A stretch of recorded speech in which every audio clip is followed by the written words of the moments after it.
आपको appointment straight away तो नहीं दिला रही है ना? जी ना, जी ना। सिंपल सवाल है।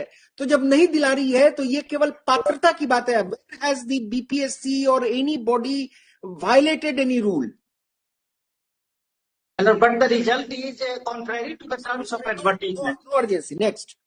We will wait. Milord, I am putting these questions to you only for assessing the urgency, because matters are to be heard in seriatim. I mean, if you want to queue, you must satisfy the court that the matter is very urgent. That's all. I'm not shutting you out, Mr. Mukesh Kumar. You can argue later. We will see. Yes. Serial number 219, your lordship. Item number 206, your lordship. Yeah.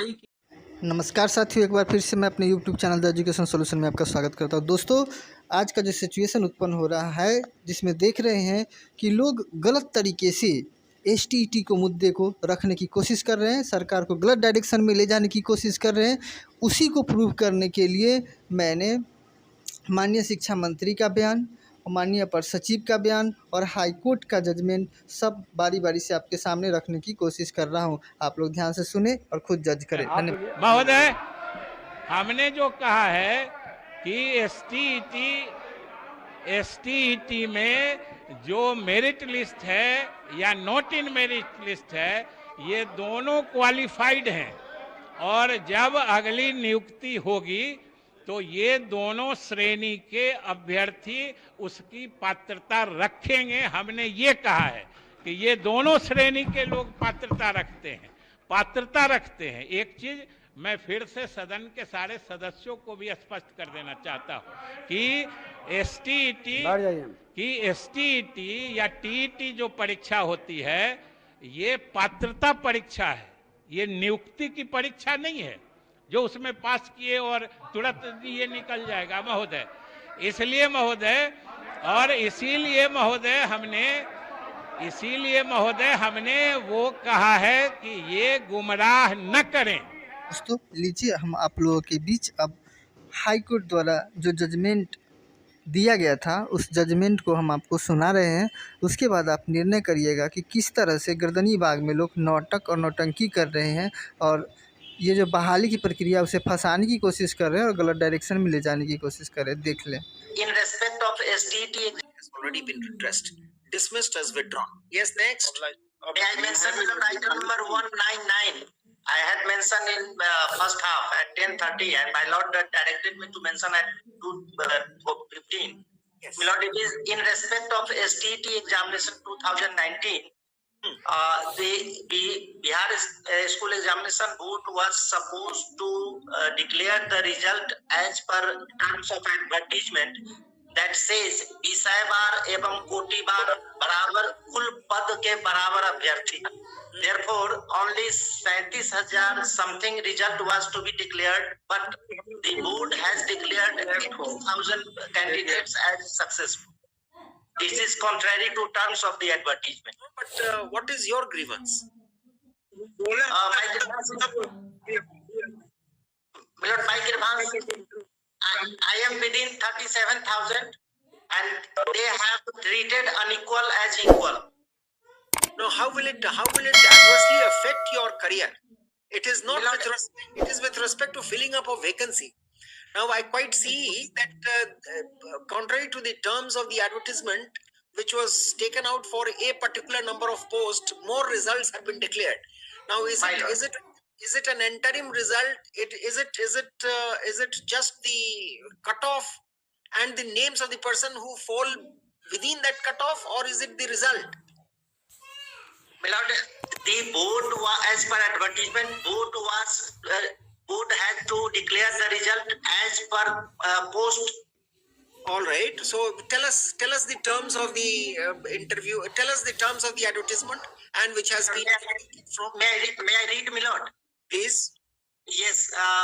शिक्षा विभाग बिहार पटना से विषय बार एवं कोटि बार पद का विवरण उपलब्ध कराए जाने के बाद कुल पद के बराबर अभ्यर्थियों का विषय बार एवं कोटि बार मेधा सूची तैयार किया जाए। ये तो बड़ा ओपन एंडेड है कि कितनी वैकेंसी है वो पता करके उतने पोस्ट के लिए क्लास किया जाए। और एडवर्टीजमेंट में पोस्ट दिया हुआ है 37,440। 37,440। This is for which post? My lord, two different posts, class 9 and 10 and 11 and 12. 9 and 10 and 11 and 12। Total post 37,440 के लिए एडवर्टाइज किया। जी। अभी रिजल्ट क्या निकाला है? 80,000, मतलब 80,402। ये कौन सा रिजल्ट है? STET 2019। STET तो परीक्षा वो for filling up the vacancy है या फॉर क्लासिफिकेशन है? As per advertisement, it was for appointment because it says full पद के बराबर। पद के बराबर। STET का फुल फॉर्म क्या है? Secondary teacher eligibility test. तो सेकेंडरी टीचर एलिजिबिलिटी टेस्ट में जो पास करेंगे उनकी पात्रता बनेगी। जरूरी नहीं है कि वो सब अपॉइंट हो जाए, जरूरी नहीं कि वो सब अपॉइंट हो जाए। That would depend on further mode of examination. I don't know what kind of argument, how are you aggrieved? If the pool has been increased, all right, you can say that you face a tough competition. But पात्रता के वो advertisement जो है STET पात्रता decide करने के लिए है। People who get clearance, who get the certificate of having passed STET, BTET, NET, whatever, based on the pool from where selections are made. Now this examination was not for giving you appointment. This was for achieving the basic requirement for that examination. So you say, how do you say that the pool has increased, thereby adversely affecting your cause? I don't understand. Advertisement clearly stipulates the total number of posts. STET की परीक्षा आपको appointment straight away तो नहीं दिला रही है ना? जी ना। सिंपल सवाल है। तो जब नहीं दिला रही है तो ये केवल पात्रता की बात है। Has the BPSC or any body violated any rule? But the result is contrary to the terms of advertisement. No urgency. Next. We will wait. My lord, I am putting questions to you only for assessing the urgency because matters are to be heard in seriatim. I mean, if you want. दोस्तों, अब हम आपको पूर्व अपर सचिव शिक्षा विभाग माननीय Shri Sanjay sir के द्वारा जो बयान दिया गया था STET के संबंध में, उन बयानों को आपको सुनवाता हूं, जिसमें उन्होंने क्लियर कर दिया है कि STET एक पात्रता परीक्षा, इसमें जो भी क्वालिफाई किए हैं सबकी नियुक्ति के पात्र होंगे और सभी नियोजन इकाई में जाएंगे। लेकिन यहाँ पर कुछ उचक्कों ने और कुछ वैसे लोग जिनको गलत मानसिकता है, वो लोग सरकार और शिक्षा विभाग को गुमराह करने की कोशिश कर रहा है लगभग कई दिनों से गर्दनी बाग में। तो उनके मंसूबों को हम सफल नहीं होने देंगे, इसके लिए हम तैयार हैं। तो आप लोग सुने उनके बयान को। ये जो सर रिजल्ट अभी आया है उसको लेकर के क्या कुछ मामला पेंडिंग है, क्या कुछ बात चल रही है? नहीं, ऐसी कोई बात नहीं है। देखिए, ये स्टेट के तरफ से ये एग्ज़ाम होल्ड किया जाता है जिसे हम सेकेंडरी टीचर्स एलिजिबिलिटी टेस्ट कहते हैं। तो ये महज अहर्ता के लिए है। इससे आप पास हो जाते हैं तो आप टीचर बनने के लिए आप इनेबल्ड हो जाते हैं। पर ये मेरिट लिस्ट नहीं है, इसे मेरिट लिस्ट नहीं। This is an eligibility test जो आपको पात्रता देता है कि आप शिक्षक बनने के लिए पात्र हैं या नहीं है।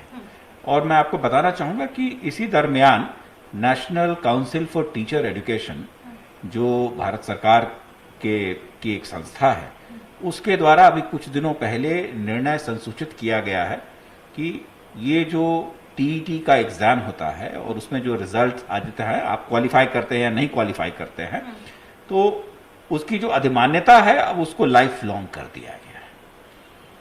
तो बिहार सरकार ने भी, हम NCT के पैटर्न पर ही चलते हैं, तो हम लोगों ने भी हमारे राज्य में जो प्राइमरी के लिए जो TET होता है और सेकेंडरी के लिए जो TET होता है, उसको भी हम लोगों ने लाइफ टाइम के लिए अधिमान्यता उसको दे दी है।